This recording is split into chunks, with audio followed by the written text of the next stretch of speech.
Oduuteenyaa jalqabaatiin Iraan hoogganaa olaanaan isii biraa ajjeefamuu booda halkan edaa haleellaa cimaa Israa'el irratti raawwatteen Israa'el keessatti namoota 2 ajjeesuu dabalatee namoota 200tti dhiyaatan madeessite. Gama biraatiin Iraan UAE irratti haleellaa jabeessinaan UAE keessatti guyyaa idaa dirree irratti akka hin salaanne yoo labsitu biyyoonni Arabaa kaanis haleelamaa jirra jedhan. Oduudhuma wal qabateen dhaabbanni mootummoota gamtoomanii galoo galaana Hormuz kan Iraaniin cufame humna waraanaatiin banuun furmaata waaraa miti jechuun akeekkachiiseera. Wal waraansi baha jiddu galeessaa ji'a tokkotti dhiyaachuudhaaf jiru ammas jabaatee itti fufeera. Gabaasa bal'aa dhimma kanarratti qopheessineerra. Oduu biraatiin ABO'n filannoo waliigalaa torbaffaadhaaf qaadhimamtoota 163 dhiyeeffateen bulchiinsaawwan magaalaa 2 naannolee 4tti akka dorgomu ibse. Gabaasa guutuu dhageessu. Oduu itti aanuun pirezidaantii naannoo Tigraay aangoo irraa kaafamuufi jedhame. Yeroodhaaf jedhame waggaa akka irraa muudamee kan ture Jeneraal Taaddasa Warradaa aangoo irraa kaasanii bakka isaa nama biraa buusuudhaaf wayyaaneen nama tokko qaadhimteetti. Eenyu qaadhimte kan jedhu gabaasa bal'aa dhageessu. Oduu biraatiin waancaan Afrikaa bara 2025 Senegaal injifatte haqamuun Morokkoodhaaf kennamuun dhaga'ame.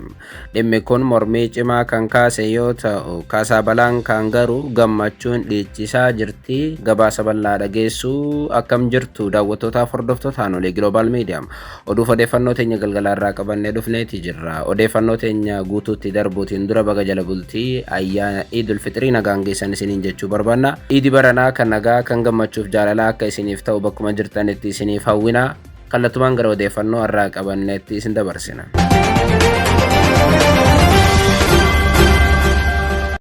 Oduu teenyaa jalqabaatiin Iraan hoogganaa olaanaan isii biraa ajjeefamuu booda halkan edaa haleellaa cimaa raawwatteen Israa'el keessatti namoota 2 ajjeesuu dabalatee namoota 200tti dhiyaatan madeessuun dhaga'ame.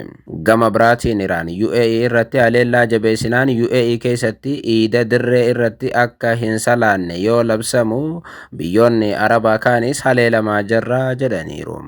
Oduudhuma wal qabateen dhaabbanni mootummoota gamtoomanii galoo galaana Hormuz kan Iraaniin cufame humna waraanaatiin banuudhaaf yaaluun furmaata waaraa miti jechuun akeekkachiise. Haaluma kanaan haleellaa misaa'ilaa cimaa eda Iraan gaggeessiteen Israa'el keessatti miidhaa olaanaan ga'uu biyyattiin beeksifteetti. Erga jalqabee gara ji'a tokkootiif kan deemu waraanni Iraan ammas jabaatee yoo itti fufu Iraan misaa'ila akkuma roobaa samii Tel Aviv gubbaa taphachiisuu irratti argamti. IDF yookaan waraanni Israa'el ibsa dalaateen kibba Israa'el keessatti sagalee guddaan dhagahamaa tureera. Waraanni Israa'el misaa'iloonni 100 lakkaa'aman erga samii Tel Aviv marsanii booda misaa'iloonni kun bakkeewwan hedduu rukutaniiru jechuun mirkaneesse. IDF battala sagaleen akeekkachiisaa yookaan saayiraniin guutuu Israa'el raasu Iraan irraa misaa'iloonni furguggifamuu adda baasuu hubachiise. Jiraattonni naannoo xiyyeeffannoon itti kenname keessaa akka fagaatanis gorsaa bule. Ta'us garuu haleellaan Iraan raawwatte kun Tel Aviv magaalaa walakkaa tumuu hin oolle yookaan ammoo humni ittisaa Israa'el dadhabe misaa'iloonni Iraan bakkoota hedduutti kufaniiru. Akka gabaasaaleen Tel Aviv irraa bahan jedhanitti namoonni 2 eda battalatti yoo ajjeefaman namoonni 190 ol madaa'aniiru. Hedduun ammallee hospitaala keessatti du'aaf jiruu jidduu jiraachaa jiru jedhame. Gama biraatiin magaalaan Israa'el bakka guddoo miidhamte taateetti gamooleef konkolaataaleen misaa'ilaan tumamaniiru. IRGC'n yookaan ammoo gareen eegumsa Islaamaa Iraan haleellaan Tel Aviv irratti raawwatamuu mirkaneessuun kunis ajjeechaa laarjiyaaniif haaloo ba'uudha jedheera. Gareen eegdota warraaqsa Islaamaa IRGC'n ajjeechaa laarjiyaanii fi hiriyoota isaa irratti Israa'el raawwatteef deebii kennuudhaan misaa'iloonni isaa galmoota waraanaatiif nageenya 100 ol Israa'elitti darbuu ibsuun milkaa'inaan bakka yaade rukuteera jedheera. Akkuma gabaafamaa ture guyyaa kaleessaa hoogganaa olaanaan nageenyaa Iraan laarjiyaanii fi hiriyoonni isaa gariin haleellaa Israa'el raawwatteen ajjeefamaniiru. Ajjeechaa hooggantoota kanarratti raawwatame haaloo ba'uudhaafiin haleellaa idaa sana raawwadhee jedha. Humni waraanaa Iraan ibsa dhaabbati oduu Faarsi baaseen IRGC'n yookaan humni waraanaa Iraan bakkeewwan kunneen kan rukutaman sababa kufaatii Israa'el yookaan ammoo sirna ittisaa sadarkaa hedduu qabuu fi baay'ee olaanaa ta'een ta'uu ibseera. IRGC'n haleellaa haaloo ba'uu kana keessatti misaa'ila Khorramshar 4 Qadri Imadii fi akkasumas ammoo Khaybershakan kan jedhaman bobbaasuu ibseera. Akkuma gubbaatti gabaafne tajaajilli balaa tasaa Israa'el gama isaatiin ibsa baaseen Tel Aviv keessatti namni dhiiraa tokkoof dubartii tokkootu du'ee jedheera. Dhimma kanarratti eduma gama biraatiin gabaasa kan hojjete dhaabbanni tamsaasaa chaanaalii 12 Israa'el akka jedhetti saayiraniin magaalaa Beersheebaaf naannawa ishee akkasumas ammoo naannawa Negev keessatti guddoo dhagahamaa buleera. Tamsaasni chaanaalii 12 Israa'el kun misaayiloonni Iraan irraa gara kibba Israa'elitti darbataman guddoo bakka hedduu rukutaniiru. Iraan eda haleellaa haaloo ba'uu Israa'el irratti gaggeessaa akka bulte yoo himamu oduu arra baheen ammoo ministeerri tikaa Iraan biraa ajjeefamanii jiru jedhame. Kunis haleellaa Ameerikaaf Israa'el raawwataniin akka ta'e ibsameera.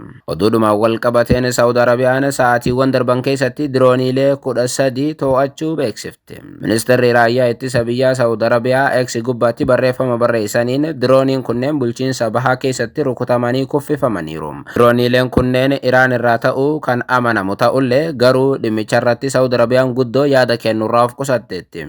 Iraan Saawudii dabalatee biyyoota naannoo galoo galaanaatti argaman irratti haleellaa dirooniitiif misaayilaa raawwachaa turte kan jabeessite yoo ta'u uraaleen misoomaa siviilii illee rukutamaniiru. Gama biraatiin bakkeewwan waraanaa Ameerikaa waliin hidhata qaban irratti xiyyeeffattee haleellaa raawwachaa jiraachuu gama isiitiin Iraan ibsiteetti.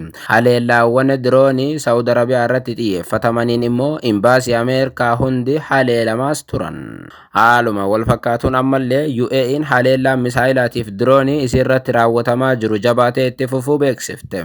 Isinis gama isiitiin haleellaawwan Iraan irratti raawwataman qolachaan jira jetteetti. Ministeerri ittisaa UAE humni ittisaa biyyattii yeroo ammaa kana balaa misaayilaatii fi diroonii Iraan irraa dhufaa jiruuf deebii cimaa kennaa jira jedheera.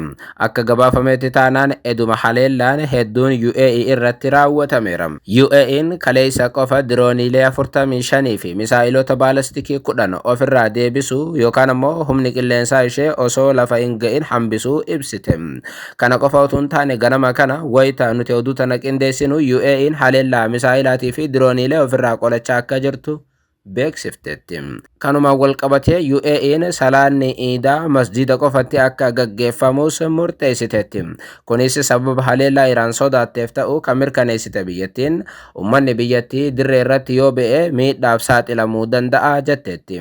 Haleellaawwan kaleessarraa jalqabanii haleellaawwan Iraan irraa biyyoota galoo galaanaa irratti kaleessarraa jalqabanii raawwataman jabaataniiru. Kunis Iraan hoogganaa olaanaa mana maree nageenyaa biyyaalessa isii ajjeefamuu erga mirkaneessite booda haleellaawwan gaggeessitu jabeessite. Oduudhuma dhimma kanaan wal qabateef xumuraatiin ammoo dhaabbanni mootummoota gamtoomanii galoo galaana Hormuz kan Iraaniin cufame humna waraanaatiin banuun furmaata waaraa miti jedheera. Dhaabbanni galaana addunyaa kan dhaabbata mootummoota gamtoomanii dooniiwwan galoo galaana Hormuz qaxxaamuran eegumsa waraanaatiin dabarsuun tarsimoo nageenyaa hojiirra ooluu danda'u miti yookaan itti fufiinsa kan qabu miti jechuun ibseera. Barreessaa olaanaan dhaabbatichaa Arsenio Dominguez akka Financial Timesitti himanitti Iraan sarara daldalaa galaanaa murteessaa ta'e kana cufuu ishee hordofee eegumsa waraanaa fayyadamuun nageenya dooniiwwaniitiif wabii ga'aa hin ta'uu jedhaniiru. Eegumsi waraanaa kun yaaddoo nageenya hir'isuus balaan garuu ammallee ni jira. Dooniiwwan daldalaatiif hojjettoonni galaanaa miidhamuu danda'u jechuun ibsan. Pireezidaanti Doonaald Tiraamp nageenya daandii Hormuz eegsisuudhaaf gamtaa humna galaanaa idil addunyaa akka hundeeffamu waamicha dhiyeessan. Waamichi kun hooggantoota Awurooppaa hedduu biratti fudhatama dhabeera.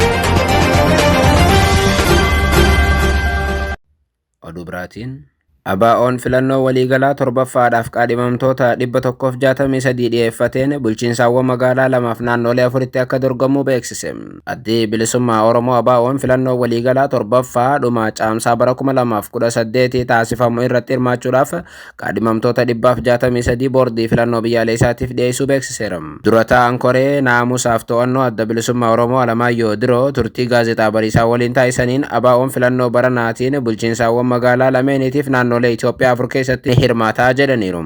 Isaanis magaalaa Finfinnee, Dirree Dhawaa, naannoo Oromiyaa, naannoo Harariitii fi naannoo Amaaraa keessumaa godina saba Oromoof Beenishaangul Gumuzitti akka ta'anillee ere. Gama nageenyaatiin ABO'n Finfinnee ba'ee duula na filadhaa gaggeessuudhaaf rakkisaa ta'uu Alamaayyoo Diroo dubbataniiru.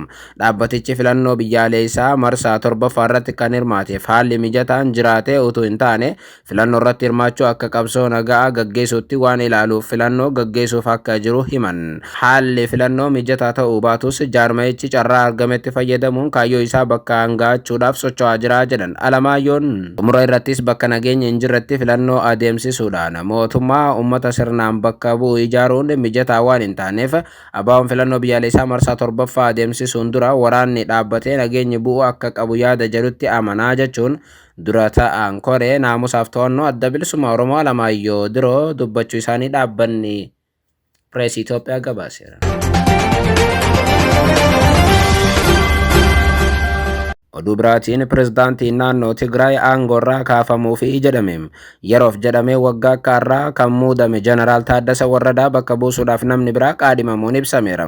Haaluma kanaan wayita waraanni kaaba Itoophiyaa sodaatamaa jiruuf dhibdeen gara Tigraay guyyaa guyyaan hammaachaa jirutti ammaas naannoo Tigraay bulchaa kan turan Jeneraal Taaddasa Warradaa aangoorraa kaasuudhaaf sochiin akka eegalame ibsameera.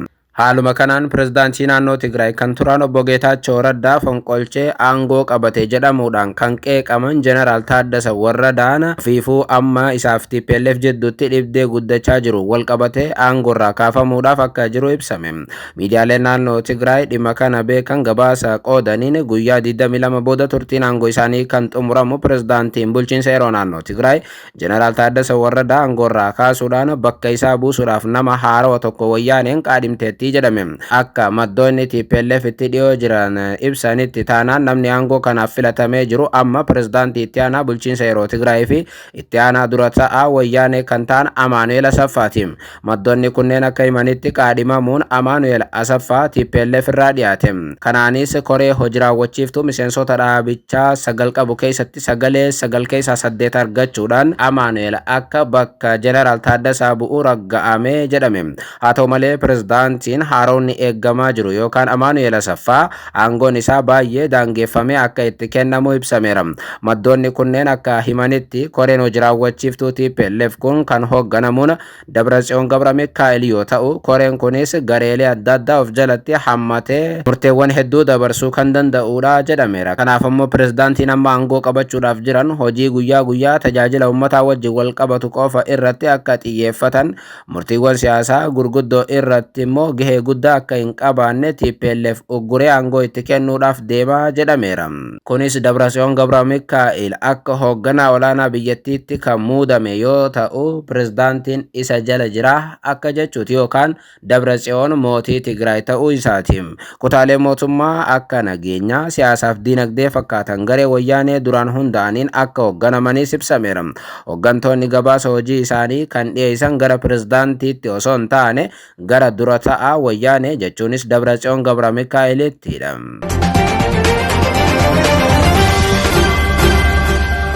Oduu biraatiin waancaan Afrikaa bara 2025 Senegaal injifatte haqamuun Morokkoodhaaf kennamuun dhaga'ame. Dhimmi kun mormii cimaa kan kaase yoo ta'u Kasabalaankaan garuu gammachuudhaan dhiichisaa jirti jedhameera. Haaluma kanaan Senegaal dorgommii waancaa kubbaa miilaa Afrikaa bara 2025 injifattee turte irraa fuudhameera. Boordiin dhimmoota oliyyannoo ilaalu Confederation of African Football yookaan CAF jedhamee beekamu murtii haarawaa edda dabarseen injifannoon Senegaal waancaa Afrikaa bara 2025 argattee turte akka haqamu murteesse. Murtiin kun kan kennames tapha xumuraa waancaa Afrikaa bara 2025 Morokkotti taasifame irratti gareen biyyaalessa Senegaal tapha sana ofii isaaniitiin addaan kutee dirreedhaa waan ba'ee tureef jechuun ibse. Injifannoon gara qopheessituu waancaa bara 2025 kan taate Morokkotiif akka dabarfamee kennamu murteessuu isaa kaaf ibseera. Taphni sun yeroo xumuramuudhaaf dhiyaatutti abbaan murtii Morookoodhaaf rukuttaa adabbii yookaan peenaalitii kennuu wal qabatee taphattoonni Senegaal murtii kana mormanii sirrii miti loogii qaba jechuudhaan falmii isaanii ibsuu jalqabuun ni yaadatama. Itti fufanis taphattoonni dirree keessaa baafaman. Kan godhe leenjisaa Senegaal ture. Daqiiqaa 10 oliif deebi'uu didaniis turan. Kunis taphichi akka addaan citu taasiseera. Dhumarra garuu xiinsammuu taphichaa jeeqanii dirreetti deebi'uun injifachuun isaanii mirkanaa'ee ture jedha kaaf. Murtiin haaraan kunis injifannoo isaanii akka diigee kaaf ibseera. Taphichaan 3-2dhaan Morookoon akka injifatteetti galmaa'e. Akka Morookoon waancaa Afrikaa 2025 mo'atteetti labsameera. Murtiin kunis yeroo ammaa kana murtii falmisiisaa yoo ta'u deeggartoota kubbaa miilaa Afrikaa biratti mormii cimaa uumeera.